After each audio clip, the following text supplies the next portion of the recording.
Hello friends, आज का हमारा टॉपिक है श्री औरोबिंदो को लेकर के।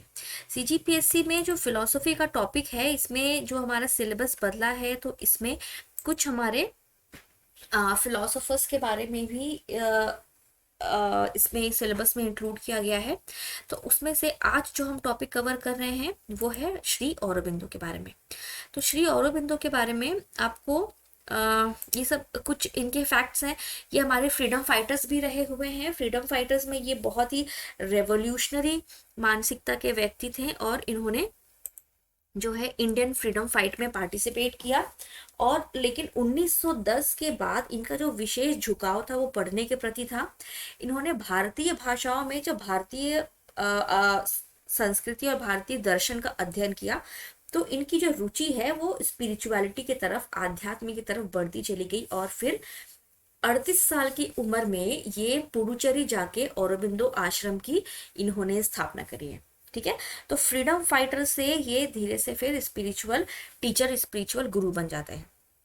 तो यहाँ से हम समझेंगे कि औरोबिंदो जी का जो परिचय है, इंट्रोडक्शन है, क्योंकि हम सिर्फ अपने स्वतंत्रता सेनानियों या औरोबिंदो जी स्पिरिचुअल टीचर, एक फिलोसोफर के नाम से हम सिर्फ इनका नाम जानते हैं। तो इनका छोटा सा एक इंट्रोडक्शन लेना ज़रूरी है। तो सबसे पहले हमको ये पता होना चाहिए कि ये आप जो है बंगाल से थे और आपका जन्म 15 अगस्त 1872 में हुआ। 18 अगस्त 1572 में श्री के डी घोष इनके पिता हैं, पिता थे, और माता जी का नाम था स्वर्णलता घोष जी। के घर में आप तीसरे संतान के रूप में जन्म लेते हैं और आगे जब इनकी शादी होती है तो इनकी पत्नी का नाम था मृणालिनी देवी।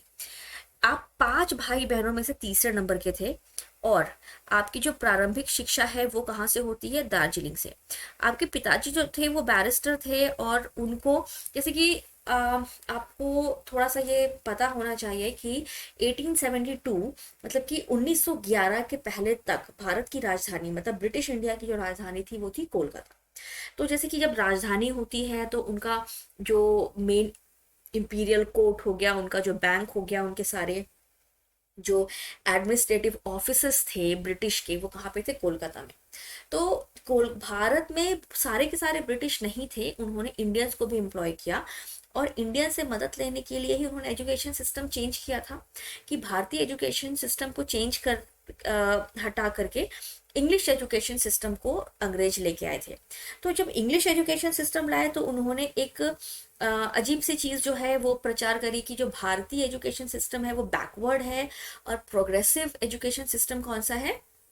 Western education system. कि आप जो पढ़ोगे लिखोगे, जो आप टाई वाई पहनते हो, आप एक सभ्य समाज से तब आते हो जब आपको इंग्लिश बोलना आता है। तो आपको वेस्टर्न एजुकेशन सिस्टम को आप जानोगे तभी आप डेवलप्ड कहलाओगे। तो इनके जो पिताजी थे श्री के डी घोष, इनके अंदर भी एक वो था कि मेरे बच्चों को यहाँ के जो है वो लोअर शिक्षा जो पद्धति है उससे दूर और western philosophy, western education system में ही वो अपने बच्चों को डालना चाहते थे। तो इनको बचपन से ही जो है कि घर से बाहर रहे हैं, जैसे हॉस्टल में या बाहर 13 साल की उम्र में ये आउट ऑफ इंडिया चले गए थे। तो दार्जिलिंग के लॉरेटो कॉन्वेंट स्कूल से इनकी पढ़ाई हुई। ठीक है, इनकी शिक्षा जो है, प्राथमिक शिक्षा के बाद इनकी शिक्षा इंग्लैंड से प्राप्त हुई। 13 साल तक ये इंग्लैंड में रहे। ठीक है, इनका पालन पोषण और इनके जो भी रहन सहन था वो हर तरीके से किसका था? पाश्चात्य संस्कृति का। 7 विदेशी भाषाएं जानते थे लेकिन अपनी मातृभाषा नहीं जानते थे। श्री औरोबिंदो जी के बारे में एक और चीज फेमस है कि श्री औरोबिंदो जी थे वो अपनी माता से अपने लोकल लैंग्वेज में बात नहीं कर पाते थे। जैसे बांग्ला उनकी मातृभाषा थी, उनकी माँ बांग्ला बोलती थी, लेकिन क्योंकि वो वेस्टर्न एजुकेशन सिस्टम में थे, इंग्लिश बोलते थे, फिर फ्रेंच, जर्मन और इस तरीके की सारी लैंग्वेजेस उन्होंने सीखी थी, तो अपनी मातृभाषा ही उनको नहीं आती थी। तो वो इतने ज़्यादा भारतीय संस्कृति, अपने परिवार या भारत से दूर थे कि अपनी माँ तक से वो बात नहीं कर पाते थे, लैंग्वेज इश्यूज होती थी उनको। ठीक है, उसके बाद फिर 7 विदेशी भाषा जानते थे। आईसीएस पढ़े लिखने में अच्छे थे, किताबों में इनकी रुचि थी, पढ़ने में इनकी रुचि थी। तो आईसीएस का जो एग्ज़ाम था, इंडियन सिविल सर्विसेज के का एग्ज़ाम इन्होंने पास किया, लेकिन ये घुड़सवारी मतलब जो वहाँ पे कुछ क्वालिफिकेशंस के क्राइटेरियाज होते हैं, उनमें से एक घुड़सवारी थी। तो उस घुड़सवारी सवारी में अनुपस्थित होने की वजह से क्या हो गया, ये डिस्क्वालीफाई हो गए। तो क्योंकि एक्चुअल में वहाँ रहने के बाद बचपन से वेस्टर्न एजुकेशन और वेस्टर्न कल्चर के हिसाब से रहने के बाद भी इनका जो इंटरेस्ट था वो उससे जुड़ाव महसूस नहीं करते थे उन सब चीज़ों से, तो उनको इंटरेस्ट नहीं था और वो उस चीज़ को कंटिन्यू नहीं करना चाहते थे। तो फिर 1983 में जब वो 23 साल के थे तब अपनी पढ़ाई पूरी करने के बाद ये भारत आ जाते हैं। और भारत आने के बाद क्योंकि आईसीएस जो है इन्होंने छोड़ दिया था, और वहाँ पे रहने के बावजूद भी वो वहाँ रहना नहीं चाहते थे, उनको वहाँ अच्छा नहीं लगता था। तो घर में इनके पिताजी से इनकी थोड़ी सी मतलब कि इश्यूज थे कि आ, इतना पढ़ाया लिखाया फिर भी बच्चा जो चाहते थे वो नहीं किया, बच्चा नालायक निकला, इस टाइप का जो बहुत सारे घरों में होता है। तो 1893 में ये भारत आते हैं और भारत आने के बाद ये बड़ौदा चले जाते हैं। बड़ौदा आने के बाद वो भारतीय भाषाओं का अध्ययन करते हैं, जिसमें हिंदी, मराठी, बंगाली, गुजराती और संस्कृत ये सीख लेते हैं। और ये सब सीखने के बाद इनकी रुचि डेवलप होती है भारतीय संस्कृति और भारतीय फिलोसफी के बारे में पढ़ने की। ठीक है, भारत के स्वतंत्रता या स्वाधीनता आंदोलन में भी ये बहुत ही एक्टिवली पार्टिसिपेट करते हैं, बट कांग्रेसियों की तरह नहीं कि सिर्फ जो मॉडरेट्स बने रहे, चिट्ठियां लिखे और ये वो, उस टाइप के नहीं। ये रेवोल्यूशनरी या एक्सट्रीमिस्ट विचारधारा के थे, तो वो क्रांतिकारियों की मदद करते थे और बहुत ही एक्टिवली और बहुत ही एग्रेसिवली स्वाधीनता जो संग्राम है उसमें पार्टिसिपेट करने लगे। और इसीलिए फिर इनको जेल भी जाना पड़ा।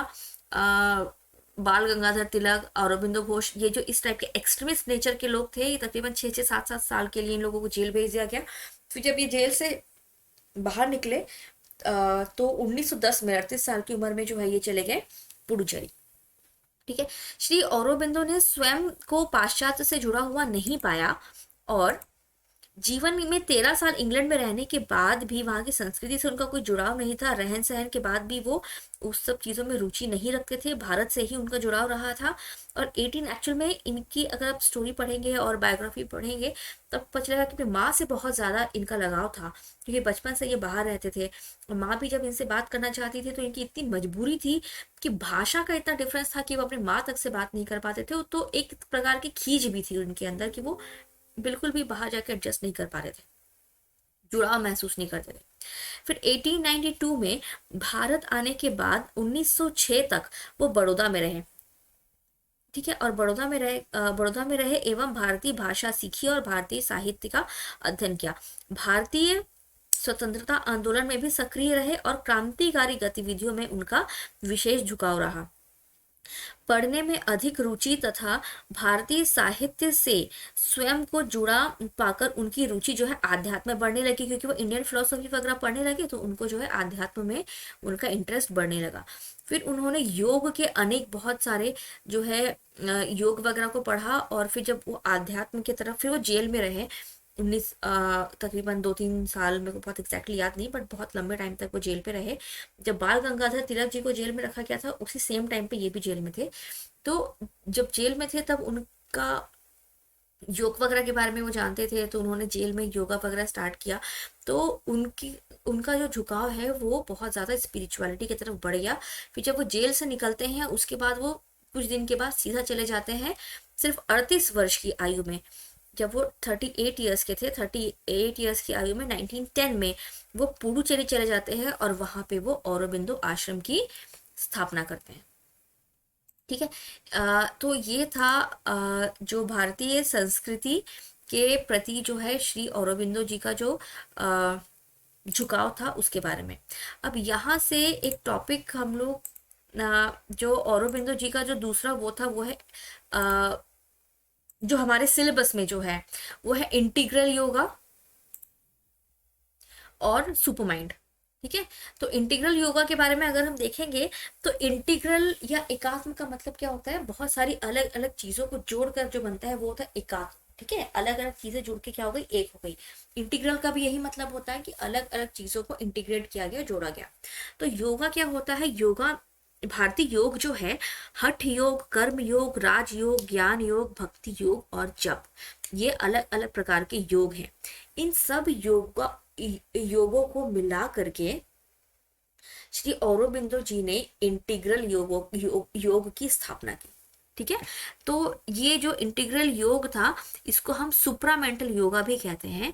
जैसे कि हठ योग है, इससे आपका देखिए, योग जो भी आप करते हैं, चाहे वो प्राणायाम करें या फिर हठ योग करें, जो हठ योग मतलब बहुत ही डिफिकल्ट प्रकार के एक्सरसाइज होते हैं। फिर कर्म योग, जो आपके कर्म अच्छे होने चाहिए। ज्ञान योग मतलब आप नॉलेज की प्राप्ति करिए। फिर भक्ति योग, ईश्वर की आराधना करिए, जाप वगैरह करिए। ये सभी चीज़ों को, सभी योग को मिला करके जैसे मेडिटेशन वगैरह करते हैं, फिर इन सब चीज़ों का जो एक सिंथेसिस था, उस चीज़ को उन्होंने एकात्म योग का नाम दिया, और या फिर सुप्रामेंटल योग, कि आप धीरे से अपने जो है आध्यात्म, जैसे कि आप इंडियन फिलोसफी पढ़ेंगे तो आपको समझ में आएगा कि जो आपकी आत्मा है वो ब्रह्म में विलीन हो जाती है। उसके लिए आपकी आत्मा को प्रिपरेशन करना पड़ता है, आप अपने बॉडी में नियंत्रण करते हैं। ठीक है, तो वो नियंत्रण करने के लिए अलग अलग योग है भारतीय दर्शन में। ये सारे योग का एक मतलब कि सिंथेसिस, या उसको एक हाइब्रिड प्रकार का योग का एक इजाद किया किन्होंने, श्री औरोबिंदो ने, और उसका नाम रखा इंटीग्रल योग।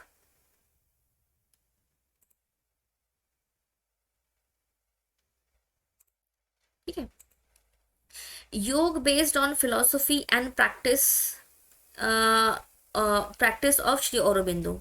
क्या है एकात्म योग? It is a system of yoga that claims to be a synthesis of 6 branches of classical yoga.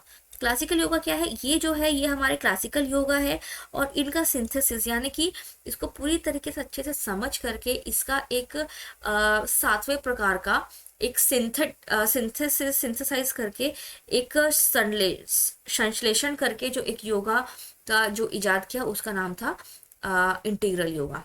ठीक है, तो what is into integral yoga? Integral yoga is nothing but it is a system of yoga that claims to be synthesis of 6 branches of classical yoga. ठीक है, synthesis, देखिए जब हम answer लिखते हैं तो आप मिक्सचर ऑफ योगा होगा लिखेंगे तो आपके मार्क्स कटेंगे, क्योंकि जैसा मैं पहले भी कई बार बता चुकी हूँ, हर सब्जेक्ट की एक लैंग्वेज होती है। लॉ पढ़ेंगे तो लॉ की एक अलग लैंग्वेज है, बायो पढ़ेंगे उससे एक अलग लैंग्वेज है, कॉमर्स पढ़ेंगे अलग लैंग्वेज है। तो वैसे ही हर चीज़ का एक अलग से एक भाषा होती है। तो वैसे ही यहाँ पे आपको ना कुछ कुछ चीज़ों में, एक तो पहली बात आपका कॉन्सेप्ट क्लियर होना चाहिए, और किस प्रकार का भाषा का उपयोग करना ये आपको पता होना चाहिए, तो आप अपने आंसर्स बहुत अच्छे तरीके से लिख पाएंगे। तो यहाँ पे जब आपसे क्वेश्चन पेपर में इंटीग्रल योगा का डेफिनेशन पूछेगा, तो आप बिल्कुल सिंपल शब्दों में बोल सकते हैं कि ये योग की एक प्रणाली है, जो कि शास्त्रीय योग मतलब कि क्लासिकल योगा, योग दर्शन और अभ्यास, योग दर्शन और अभ्यास की 6 शाखाओं के संश्लेषण का दावा करती है। ठीक है, it is a system of yoga that claims to be a synthesis of 6 branches of classical yoga, philosophy and practice. ठीक है, मतलब ये 6 जो अलग अलग प्रकार के योग है, इसका जो मिक्सचर होता है, जो सिंथेसिस होता है, उसको हम क्या कहते हैं? एकात्म योग। The integral yoga is based on the idea that spirit manifests itself in a process of involution, meanwhile the forgetting its origin. इस सेंटेंस को मैंने इंग्लिश में इसीलिए पढ़ा है क्योंकि जब मैं ये नोट्स बना रही थी तब मुझे इन्वोल्यूशन का जो हिंदी अनुवाद है उस चीज़ का आइडिया नहीं था, मुझे नहीं मालूम इन्वोल्यूशन क्या होता है, लेकिन मैं आपको इसको समझा देती हूँ, आप इसको थोड़ा सर्च करिएगा। इवोल्यूशन आपने सुना होगा कि धीरे धीरे, जैसे कि इंसान जो है वो पहले बंदर था, सबसे पहले जो जीव जो हुए वो रेंगने वाले हुए, फिर धीरे धीरे जो है उनके इनका इवोल्यूशन हुआ, फिर वो 4 पैर से 2 पैर में आए, फिर धीरे धीरे इस प्रकार का इवोल्यूशन होता है ना। सिचुएशन के हिसाब से किसी भी फेस का जो डेवलपमेंट होता है किसी भी चीज़ में, उसको कहते हैं इवोल्यूशन। इसको उल्टा कर देंगे तो वो होता है इन्वोल्यूशन। इन्वोल्यूशन का मतलब ये होता है कि पहले डेवलप्ड चीज़ है, अब धीरे धीरे जो है वो उल्टी डायरेक्शन में चल रही है, उसको कहते हैं involution. Involution is the reverse of evolution, is driven towards a complete manifestation at spirit. ठीक है, मतलब कि इंटीग्रल योग क्या है? इंटीग्रल योग जो है एक आइडिया है कि जो स्पिरिट है manifest itself in the process of involution, meanwhile forgetting its origin. जो स्पिरिट है, जो आत्मा है, जो हम हैं एक्चुअल में, जैसे कि मैं और आप, तो मेरा नाम जो भी है वो मेरी आइडेंटिटी नहीं है। एक्चुअल में अगर हम आध्यात्म के तौर पे सोचेंगे तो मेरी जो आइडेंटिटी है वो उस आत्मा की है जो एक दिन परमात्मा में जाकर के विलीन हो जाएगी, और यही इस धरती का अल्टीमेट ट्रूथ है, एब्सोल्यूट ट्रूथ है। तो जब आप धीरे धीरे इस चीज को पूरी तरीके से एक्सेप्ट कर लेते हैं तो फिर आपको मोक्ष की प्राप्ति हो जाती है। तो ये उल्टा कैसे है कि परमात्मा से, जैसे परमात्मा मतलब एक समंदर है, और हम जो छोटे छोटे जो बहुत सारी आत्माएं हैं, जब हमको मोक्ष की प्राप्ति होगी तो हम धीरे से जाके परमात्मा रूपी समुद्र में मिल जाएंगे। अब परमात्मा रूपी समुद्र में मिल गया, लेकिन क्या होता है कि ये होता है इवोल्यूशन। इन्वोल्यूशन का मतलब कि पहले से समुंदर है, अब उसकी बूंदें जो है वो धीरे धीरे किन्हीं कारणों से अलग हो रही है, तो वो रिवर्स प्रोसेस है। ठीक है, जब इस रिवर्स प्रोसेस में जो स्पिरिट है वो अपने आप को मतलब कि भूल जाती है कि उसकी मेन आइडेंटिटी क्या है, उसका ओरिजिन कहाँ से है। ओरिजिन कहाँ से है? उस परमात्मा रूपी ब्रह्म रूपी समुंदर से।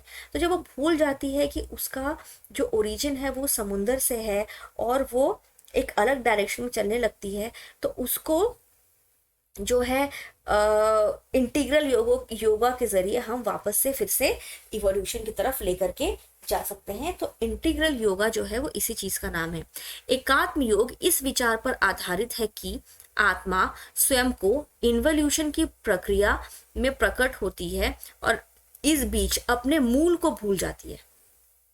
ठीक है, श्री औरोबिंदो जी के अनुसार अस्तित्व के विकास में एक मध्यवर्ती चरण में मानव विकास की वर्तमान स्थिति, जो आत्मा के प्रकट होने और सभी चीजों में देवत्व में आत्मा की आत्म प्रकटीकरण के रास्ते पर है।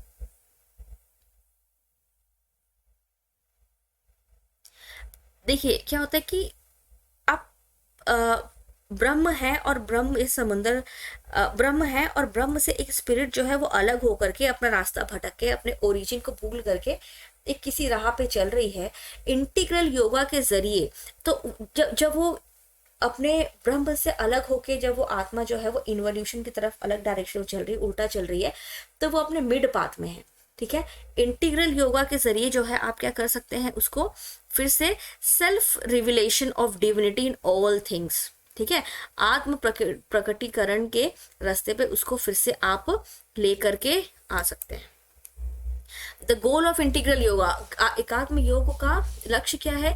एकात्म योग का जो लक्ष्य है वो सिंपल सा ये है कि आपको डिवाइन मतलब जो अल्टीमेट ट्रूथ मतलब परब्रह्म जो है उनके प्रति आपको जागरूक होना होता है।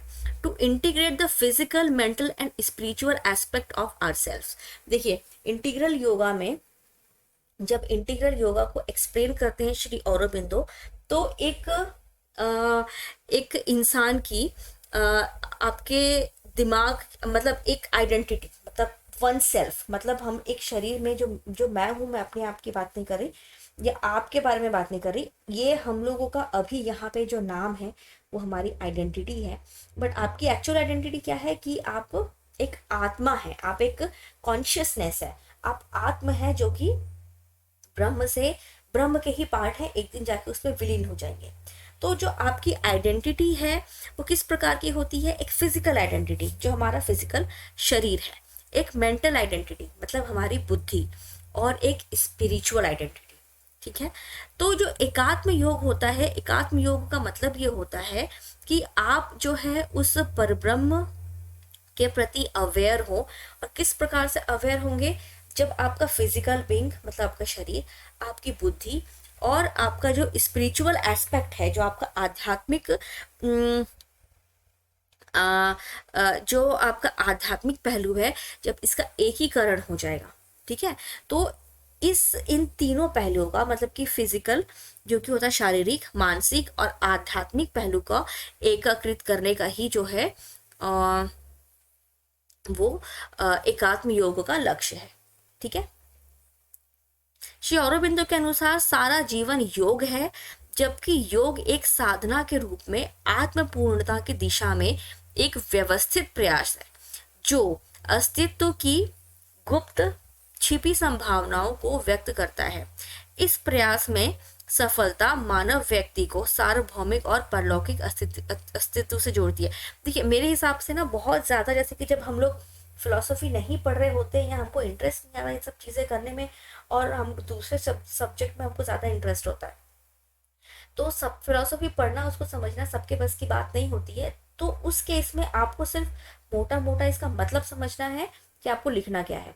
तो सबसे पहले आपको ये समझना है कि इंटीग्रल योग, एकात्म योग जो है, एक एक योगा का सिंथेसिस है जो पूरे 6 प्रकार के क्लासिकल योगों के मिश्रण से बना है, पहला। दूसरा, इसका लक्ष्य क्या है? इसका लक्ष्य ये है कि एक इंडिविजुअल के फिजिकल, मेंटल और स्पिरिचुअल पहलू, मतलब कि शारीरिक, मानसिक और आध्यात्मिक पहलुओं को जोड़ करके आ, को जोड़ करके ईश्वर के प्रति जागरूक होना। ठीक है, ये बस इन 2 सेंटेंसेस को याद रखिए, फिर थोड़ा सा इसको एक्सप्लेन कर दीजिए तो आपको फिर समझ में आ जाएगा। नेक्स्ट जो हमारा टॉपिक है वह सुपर माइंड। ठीक है, सुपर माइंड क्या होता है? सुपर माइंड मतलब होता है अतिमानस। अतिमानस अनंत एकात्म है, सत्य चेतना या सत्य पदार्थ है, जीवन और मन के 3 निचले स्तरों से परे विचार। अतिमानस सच्चिदानंद, अस्तित्व चेतना आनंद का गतिशील रूप है और परलौकिक सच्चिदानंद और सृष्टि के बीच आवश्यक मध्यस्थ या कड़ी है। ठीक है, सुपर माइंड क्या होता है? देखिए आपको ये चीज समझना है कि हम लोग यहाँ फिजिकल वर्ल्ड में है, तो हम कहाँ पे हैं? ये सृष्टि है, ये जो अर्थ है क्या है? ये एक सृष्टि है। और जो ब्रह्म है, जो परब्रह्म है, जो हमको जाना है, वो जो जो हम ब्रह्म मानते हैं वो क्या है? सच्चिदानंद। मतलब परलौकिक सच्चिदानंद का मतलब होता है परब्रह्म, मतलब वो एक अल्टीमेट ट्रुथ है और हम लोग यहाँ से जाके वहां पे मिल जाएंगे। तो सुपर माइंड जो होता है, आप सृष्टि में हो और वो परब्रह्म है, तो परब्रह्म और सृष्टि को जो जोड़ता, जो इसके बीच का ब्रिज है उसको जोड़ने के लिए, वो होता है सुपर माइंड। सुपर माइंड मतलब अतिमानस। अब थोड़ा सा इसको अगर एक्सप्लेन करें, समझने की कोशिश करें, तो आप एक इंडिविजुअल हैं और आप मेडिटेशन करते हैं, योगा करते हैं, और धीरे धीरे आपके अंदर इस चीज़ को जानने की इच्छा होती है कि ये सब क्या होता है। तो आप बहुत अच्छे तरीके से मेडिटेट करिए और कंसंट्रेशन बढ़ाने की कोशिश करिए। तो धीरे धीरे आपके अंदर एक संयम आता है, पेशेंस लेवल बढ़ता है। फिर कोई आपको कुछ बोल दे तो आपको बहुत फट से गुस्सा उस्सा नहीं आता। तो धीरे से क्या होता है कि आपका जो माइंड है वो धीरे धीरे पेशेंस, एक कामनेस, एक धैर्य की तरफ जा रहा है। तो वो माइंड, ये एक बहुत ही इनिशियल स्टेज है। धीरे धीरे जब आप अपने माइंड को पूरी तरीके से कंट्रोल कर लेते हैं, कंसंट्रेशन बढ़ा लेते हैं, और फिर धीरे धीरे जो लोग मेडिटेशन करते हैं वो इस चीज़ को समझेंगे कि आप धीरे से, फिर आपको ये फील होता है कि जब आप मेडिटेट करते हैं तो आप इस दुनिया में नहीं होते, आप बहुत लाइट फील करते हैं और आप एक दूसरी ही अलग सी दुनिया में रहते हैं। तो जो परब्रह्म है उनको हम कहते हैं सच्चिदानंद। सच्चिदानंद जो वर्ड है वो 3 वर्ड से मिल करके बना है, सत, चित और आनंद। सत मतलब ट्रुथ, मतलब उनका अस्तित्व। चित मतलब कॉन्शियसनेस। और आनंद का मतलब होता है कि free from all kind of pain, मतलब सॉरो, मतलब किसी भी प्रकार का कोई दुख वो कुछ नहीं है। मतलब आप पूरे संसार की रियलिटी, संसार मोह माया से दूर होकर के एकदम ब्लिस हो गए। ठीक है, ब्लिस मतलब कि अति आनंदित। तो उसका मतलब जो सच्चिदानंद है वो एकदम एक लास्ट स्टेज है जिसको हम कहते हैं ब्रह्म, जो कि ईश्वर। ठीक है, जो ब्रह्म है जिसमें हमको अल्टीमेटली जा करके मिलना है। तो आप सृष्टि में हैं, आप फिजिकल वर्ल्ड में हैं। जब आप मेडिटेट करते हैं तो धीरे धीरे आप उस सच्चिदानंद जो वो होता है उस चीज को महसूस करते हैं। तो आप क्या हुए, आपका जो माइंड है वो बाकी लोगों के जो नॉर्मल माइंड से उससे डेवलप होके इतना डेवलप हो गया है, उसका पेशेंस लेवल बढ़ गया है, वो संसार में समझ गया कि ये सब चीज मोह माया है, कोई मेरे ऊपर कितना भी गुस्सा करे, चीखे चिल्लाए, ये सब जो है माया है, अविद्या है, इग्नोरेंस है। उस चीज को, आपको किसी भी चीज से फर्क नहीं पड़ता और धीरे धीरे आप अपने मन की शांति की तरफ जा रहे हैं। और जब आप पूरी तरीके से इन सब चीजों को अवॉइड करके एकदम काम हो जाते हैं, तब आप सच्चिदानंद से जुड़ जाते हैं। तो आप क्या हुए? सृष्टि और सच्चिदानंद के बीच के एक ब्रिज। आप नॉट नेसेसरली यू, आप पर्टिकुलरली नहीं, बल्कि आपका दिमाग, आपका माइंड। ठीक है, उसको कहते हैं सुपर माइंड। ठीक है, अब एक मेरी कोशिश तो है समझाने की, अगर मैं नहीं समझा पा रही हूँ तो प्लीज कमेंट बॉक्स में लिखिएगा, मैं कोशिश करूंगी समझाते हुए एक आध वीडियो और डाल दूं। सुपर माइंड का मतलब ये होता है कि जब आप मेडिटेट करते हैं, योगा करते हैं, अपने शरीर के प्रति नियंत्रण करते हैं, तो आप एक इस स्टेज में पहुंच जाते हैं कि आप पृथ्वी में हैं, सृष्टि में हैं, आपके बॉडी जो है वो जीवित है, मतलब आप जिंदा हैं, सृष्टि में हैं आप, लेकिन आप अपने माइंड के जरिए आप जुड़ किससे पा रहे हैं, सच्चिदानंद से। ठीक है, तो ये होता है super mind. Super mind in its essence of, अधिमानस अपने सार में एक सत्य चेतना है। ठीक है, देखिए जिन लोग मेडिटेट करते हैं या जिन लोग नहीं भी करते हैं ना, कॉन्सेंट्रेशन बढ़ाने के लिए मेडिटेशन बहुत अच्छा होता है। जितनी आपकी एज है, अगर आप 20 ईयर्स के हैं तो 20 मिनट का मेडिटेशन, 25 साल के हैं तो 25 मिनट्स का मेडिटेशन करके देखिए। अगर आप रेगुलरली एक ही पर्टिकुलर टाइम पे, मॉर्निंग सबसे अच्छा होता है, बट जब भी आपका एनवायरनमेंट सबसे शांत है तब आप मेडिटेशन करने की कोशिश करिए। एक हफ्ते के बाद से आपको वो चेंजेस फील होगा जो आपको कभी फील नहीं हुआ। जैसे कि डेली लाइफ में एक बहुत फेमस जगह होता है, जो बहुत लोग आपने सुना भी होगा, विपासना जाते हैं 10 डेज के लिए, मोबाइल फोन्स और पूरी दुनिया से कांटेक्ट छोड़ करके 10 दिन तक सिर्फ मेडिटेशन करने के लिए विपासना जाते हैं। फिर जब वो आते हैं तो आप उनसे बात करिए, वो एकदम काम, उनकी लाइफ में बहुत सारे चेंजेस आते हैं, उनको गुस्सा नहीं आता, बहुत जल्दी इरिटेट नहीं होते, पेशेंस लेवल बढ़ जाता है। तो ये सब क्यों होता है, सिर्फ मेडिटेशन से। आप एक योग कर रहे हैं, तो जब आप प्रॉपर मेडिटेशन करते हैं, जो लोग करते हैं उस चीज को समझ पाएंगे, जो नहीं करते हैं वो आप ट्राई करके देख सकते हैं।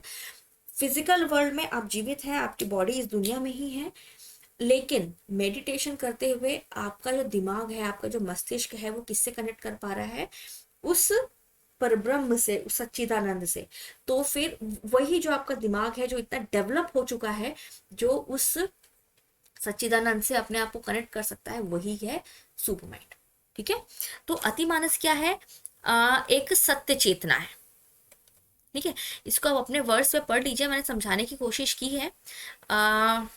जब आप समझ करके इसको पढ़ेंगे और लैंग्वेज के कुछ एक वर्ड्स जैसे कि सत्य चेतना, फिर विकासवादी अस्तित्व, इस टाइप के थोड़े थोड़े वर्ड्स को समझ लीजिए और अपने हिसाब से आंसर बना के लिखेंगे तो भी आपको अच्छे नंबर मिल जाएंगे।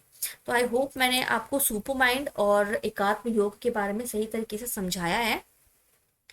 एक लास्ट लाइन और पढ़ लेते हैं। It is the principle of active will and knowledge superior to the mind and is creatrix of the world. It is not infallible ब्राह्मण।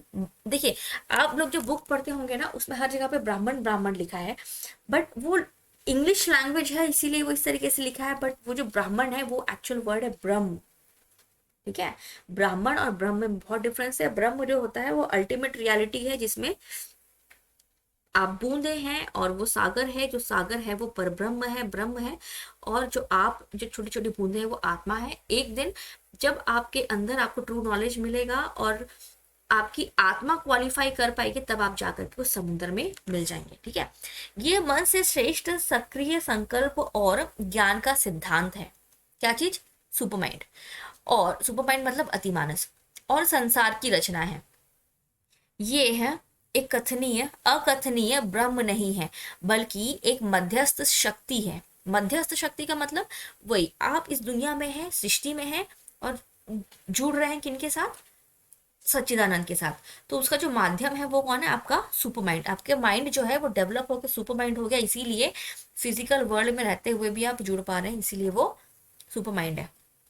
ठीक है, यह सभी प्रकार के अज्ञान से पूर्णतः मुक्त है। आपको एक दिन 2 दिन आप ऐसे मेडिटेशन करेंगे तो आपको धीरे धीरे अपने आप में जो चेंजेस नजर आएंगे। जब आप पूरी तरीके से इस चीज को डेवलप कर लेंगे, तब आप क्या हो जाएंगे, पूर्णतः मुक्त हो जाएंगे। तब आपको किसी चीज का डर, कोई किसी चीज का मोह माया, ये सब हट जाएगा। इसे बाहर से ज्ञान प्राप्त करने की आवश्यकता नहीं है, ये अपने अधिकार से सभी ज्ञान, अपने अधिकार में सभी ज्ञान रखता है। क्या होता है कि इसको बाहर से ज्ञान प्राप्त करने की जरूरत नहीं है। वेस्टर्न फिलोसफी आप पढ़ेंगे तो वो उसमें होता है कि वो लॉजिक के तरफ जाने की कोशिश करते हैं। भारतीय दर्शन में क्या होता है कि वो अंदर की तरफ अपने आप में झांकने की कोशिश करते हैं। ठीक है, जब आप अपने आप में झांकने की कोशिश करते हैं तब आप मेडिटेट करते हैं, आप कौन है इस चीज को जानने की कोशिश करते हैं, और आपको ये जवाब मिलता है कि आप कौन है, आप एक आत्मा है, आप आत्म है जो आज नहीं तो कल धीरे से जाकर के ब्रह्म रूपी समुद्र में जाकर के मिल जाएगी। ये मैंने इतनी बार बोल दिया है कि लोग इस सेंटेंस से बोर हो जाएंगे। Beyond the super mind is Sachchidanand. Super mind के जैसे कि अति मानस से परे सच्चिदानंद है। सच्चिदानंद मतलब सत चित आनंद, अस्तित्व, चेतना और आनंद, जो कि सुप्रा कॉस्मिक रियलिटी है, the divine, the supreme being who manifest himself as infinite existence of which the essentially is consciousness, bliss and self delight। मतलब कि सच्चिदानंद मैंने आपको बताया है अस्तित्व है, चेतना है और आनंद है। और जो इसका जो जो सुप्रा सुप्रा मतलब सुपर के भी ऊपर होता है। ठीक है, सुप्रा ब्रह्मांडीय वास्तविकता परमात्मा सर्वोच्च सत्ता है, यानी कि सच्चिदानंद जो है वो सर्वोच्च सत्ता है जो स्वयं को अनंत अस्तित्व के रूप में प्रकट करती है। अनंत अस्तित्व के रूप में मतलब कि अनंत अस्तित्व का मतलब ये होता है कि देखिए पर ब्रह्म है, समुद्र है, समुद्र से कितनी बूंदें निकल सकती है, फिर भी समुद्र का पानी खत्म नहीं होगा, बूंदें निकलते निकलते जाएंगी, तो अनगिनत बूंदें निकल जाएंगी, तो वो है अनंत अस्तित्व, उसका उनका अस्तित्व भी बना रहेगा और उसी से वो जो है वो अलग अलग बूंदें निकलती जा रही हैं और फिर आगे फिर उन्हीं में ही मिल जाएगी। तो वो है अनंत अस्तित्व जिसकी अनिवार्यता चेतना, आनंद और आत्म प्रसन्नता है। इसलिए श्री अरविंद जी का एकात्म योग या पूर्ण योग प्रकृति के योग के समान है, क्योंकि दोनों का अंतिम लक्ष्य मनुष्य की दिव्य पूर्णता है। वस्तु केवल सामान्य मानव मन, जीवन या शरीर की बाहरी या सांसारिक पूर्णता नहीं है। देहधारी अस्तित्व की सबसे बड़ी पूर्ति के लिए लक्ष्य आंतरिक और बाहरी दोनों सत्ता के सभी सदस्यों का पूर्ण विकास है। हमारे व्यक्तित्व के संतुलन विकास के लिए आत्मा की मांगों की उपेक्षा नहीं की जानी चाहिए और ना ही भौतिक प्रकृति की। ठीक है, तो इसमें क्या कह रहे हैं कि हमारे व्यक्तित्व के संतुलित विकास के लिए, व्यक्तित्व के जैसे कि मान लीजिए जैसे मैंने बताया था आपको पहले, इंट्रोडक्टरी जो था इंडियन फिलोसफी का इंट्रोडक्टरी चैप्टर था, उसमें ये बताया था मैंने कि धीरे धीरे जैसे समय जाता है ना वैसे वैसे सोसाइटी में चेंजेस आते हैं। तो जैसे पहले ऋषि मुनि होते थे, आज भी है, जैसे कि हिमालय वगैरह जैसे जो लोग जाते हैं लद्दाख वगैरह, और उधर भी जिनको माउंटेनियरिंग वगैरह का शौक है उनको पता होगा हिमालय में अभी भी उस ठंडी जगह पे गुरुकुल चलते हैं। ठीक है, तो वो लेकिन हम लोग जाके उस गुरुकुल में शिक्षा प्राप्त नहीं कर सकते क्योंकि वो हमारे टॉलरेंस लेवल के बहुत बाहर, इसे ठंडी में हम सर्वाइव भी नहीं कर पाएंगे। ठीक है, तो क्या होता है कि पुराने ज़माने में जो महर्षि वगैरह होते थे वो खाना छोड़ देते थे, सिर्फ मेडिटेशन करते थे, लेकिन आजकल हमारे लिए ये पॉसिबल नहीं है। तो आजकल के डेली लाइफ के हिसाब से, जनरेशन के हिसाब से और जो हमारी दिनचर्या है उसके हिसाब से, जो औरोबिंदो जी भी तो इसी ज़माने के ही थे, तो वो लिखते हैं कि हमारे व्यक्तित्व के संतुलित विकास के लिए, ठीक है, क्या जरूरी है, आत्मा की मांगों की उपेक्षा नहीं की जानी चाहिए। आत्मा की मांग क्या है कि आप जो है मेडिटेट करिए और उस चीज को कंट्रोल में रखिए, कंसंट्रेशन वगैरह बढ़ाइए, ये आपकी आत्मा की मांग है। आत्मा की मांग क्या हो सकती है, आध्यात्मिकता। ठीक है, आपकी आत्मा क्या मांगती है, आध्यात्मिकता और मांगी जानी चाहिए, और ना ही भौतिक प्रकृति की अनदेखी करनी चाहिए। भौतिक प्रकृति मतलब हमारी बॉडी है, हमको खाना पीना भी जरूरी है, और हमारे कुछ जैसे कि हिमालय जाके हम नहीं रह सकते, हमारा एक टेम्परेचर, हमारी बॉडी जो है एक एक हिसाब से कंफर्ट जोन में रहती है, तो उन भौतिक चीजों का भी हम लोग क्या नहीं कर सकते, अनदेखी नहीं कर सकते। तो आत्मा जो है वो क्या मांगती है, आध्यात्म मतलब मेडिटेशन वगैरह योगा वगैरह आपको करते रहना चाहिए, और आपकी भौतिक प्रकृति का भी आपको अनदेखा नहीं करना चाहिए। आपके जो जैसे बहुत सारे बुद्धिस्ट होते हैं, उनको होती है कि नहीं आप बेड पे नहीं सो सकते, आपको नीचे जमीन पे ही सोना है, और ये सारी चीज़ें वो आप नहीं कर सकते। तो आप भौतिक चीज़ें जो है उस चीज़ को भी अनदेखी नहीं कर सकते। जब आप इन दोनों का बैलेंस सही तरीके से बना लेते हैं और एक सही डायरेक्शन में प्रैक्टिस करते हैं, तो फिर आप सुपर माइंड, अपने माइंड को सुपर माइंड में कन्वर्ट कर सकते हैं, और एकात्म योग के जरिए फिर धीरे से मोक्ष की प्राप्ति कर सकते हैं। ठीक है। तो लास्टली, एक संपूर्ण योग के लिए एक संपूर्ण संतुलन, सभी भागों के सामंजस्यपूर्ण विकास की आवश्यकता होती है। सामंजस्यपूर्ण मतलब कि हर चीज को आपको बैलेंस या इक्विलिब्रियम करते हुए चलना है। एकात्म योग भक्ति योग, कर्म योग और ज्ञान योग का संश्लेषण है। ठीक है। भक्ति योग, कर्म योग और ज्ञान योग मतलब कि आप भगवान पे भी भरोसा रखिए, अपने अच्छे कर्म जो आपकी ड्यूटीज है वो भी करते जाइए, और साथ ही साथ अपने नॉलेज को भी इंक्रीज करते जाइए। जब ये तीनों काम आप बैलेंस में करते हैं तो फिर क्या होता है कि आप एकात्म योग को प्राप्त करते हैं, जैसा कि भगवत गीता में वर्णित है। यह कर्म ज्ञान भक्ति योग के मार्ग में सामंजस्य स्थापित करने का इरादा रखता है। ये मतलब कौन, आपका एकात्म योग। ठीक है। इसे वेदांत और तंत्र के बीच, और यहाँ तक कि आध्यात्मिकता के लिए पूर्वी और पश्चिमी दृष्टिकोण के बीच एक संश्लेषण के रूप में भी माना जा सकता है।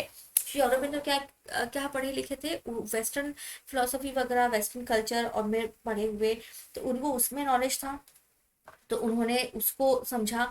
इंडिया में आके इंडियन फिलोसफी के बारे में समझा। फिर धीरे से क्या हुआ कि ये सारी चीजें जो हैं ये क्या जो उन्होंने एकात्म योग और सुपर माइंड के बारे में बताया, क्या था, इंडियन और वेस्टर्न फिलोसफी का गठजोड़ भी माना जा सकता है।